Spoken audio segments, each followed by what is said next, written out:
بسم اللہ الرحمن الرحیم۔ خوفناک سچی کہانیاں سننے والے ناظرین کو میری طرف سے السلام علیکم۔ یہ واقعہ میرے ماموں جان جو اب کافی عرصے سے امریکہ میں مقیم ہیں ان کے ساتھ شہر بہاولپور میں پیش آیا۔ ان دنوں یہ 1970 کی بات ہے۔ ان دنوں ماموں جان CA کے امتحان کی تیاری کر رہے تھے۔ شہر بہاولپور کا قدیم علاقہ فرید گیٹ ہمیشہ سے پر رونق رہا ہے۔ رات کے وقت ماموں جان کچھ خریدنے فرید گیٹ آئے۔ مطلوبہ سامان لے کر واپس روانہ ہو گئے۔ سردیوں کا دھند بھرا موسم تھا۔ رات کے کم و بیش 10 بجے سے زیادہ کا وقت تھا۔ فرید گیٹ سے نکلتے ہی ان کو سڑک کنارے ہاتھ سے رکنے کا اشارہ کرتی ایک عورت جو کہ ایک برقع پوش تھی نظر آئی۔ ماموں جان نے سائیکل روک دی۔ عورت نے کہا، آپ کا احسان ہوگا، مجھے بغداد اسٹیشن تک چھوڑ دیں۔ اس وقت کوئی سائیکل، رکشہ اور موٹر سائیکل نہیں مل رہا اور میرا جانا بہت ضروری ہے۔ ماموں جان کا گھر بغداد اسٹیشن سے 1 کلومیٹر پہلے والی گلی میں تھا، لہٰذا انہوں نے اسے بیٹھنے کو کہا۔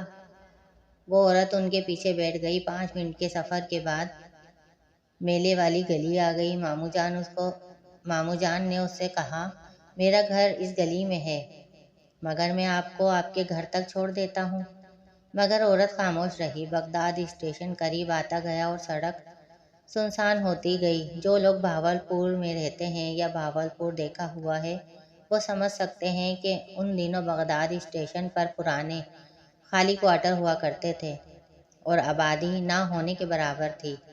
بغداد کے قریب کے سامنے مین روڈ پر موٹر سائیکل روک کر ماموں جان نے کہا کہ لیجیے آپ کی منزل آ گئی۔ وہ عورت بولی، وہ سامنے تیسری گلی میں میرا کوارٹر ہے، وہاں اتار دیں۔ ماموں جان نے حامی بھر لی۔ 2 گلیوں کے سامنے سے گزرتے ہوئے ماموں جان کو یوں لگا جیسے موٹر سائیکل پر وزن بڑھ گیا ہے۔ ماموں جان بولے، میری بہن، وقت نہیں، اکیلے نہ رات کو نکلا کریں۔ وہ عورت خاموش رہی۔ تیسری گلی میں ایک کوارٹر تھا، وہ اندھیرے میں ڈوبا ہوا تھا۔ وہ عورت بولی، بس یہیں روک دو۔ عورت نیچے اتر گئی۔ ماموں جان نے موٹر سائیکل موڑ کر سلام کر کے موٹر سائیکل آگے بڑھانا چاہی، مگر یوں لگا جیسے منو وزن پڑ گیا ہو۔ موٹر سائیکل آگے بڑھنے کا نام نہ لے رہی ہو، حتیٰ کہ موٹر سائیکل رک گئی۔ عجیب سی کیفیت میں ماموں جان نے کہا، یہ موٹر سائیکل کو کیا ہو رہا ہے؟ تو وہ عورت بولی، یہاں آگے آج تک کوئی واپس نہیں گیا۔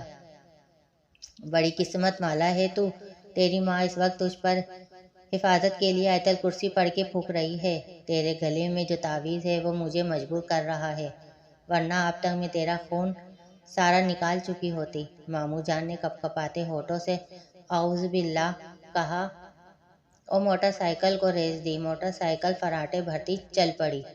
بقول ماموں جان کے انہیں نہیں پتا کہ کیسے راستہ کٹا، کیسے گھر آیا۔ گھر آ کے زور زور سے دروازہ بجایا کہ سب کی آنکھ کھل گئی۔ گھر جا کے کچھ حواس بحال ہوئے۔ گھر والوں کو سارا واقعہ سنایا۔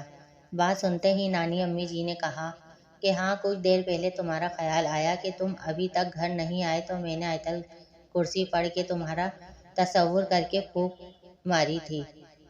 اس رات ماموں جان سو نہ سکے۔ جب آنکھ لگتی ان کو لگتا کوئی ان کے پاؤں پر انگلیاں پھیر رہا ہے۔ اس ساری رات پورے گھر میں عجیب سی بدبو پھیلی رہی۔ صبح گھر والوں نے محلے کی عورتیں بلا کر آیت الکرسی اور درود شریف کا ورد کروایا تو گھر سے بدبو ختم ہوئی۔ کچھ دن بعد ایک دوست کے ہمراہ دوپہر کے وقت ماموں جان بغداد اسٹیشن تیسری گلی میں اس کوارٹر کو دیکھنے گئے، مگر وہاں کوارٹر کا نام و نشان نہ تھا بلکہ کچرے کا ڈھیر تھا۔ اگلی ویڈیو تک اللہ حافظ۔ اگر آپ کو ہماری ویڈیو پسند آئی ہے، اسٹوری پسند آئی ہے تو چینل کو لائک کریں، سبسکرائب کریں اور اگلی ویڈیو تک اللہ حافظ۔ خوش رہیں، آباد رہیں، اللہ کے حفظ و امان میں رہیں۔ اللہ حافظ۔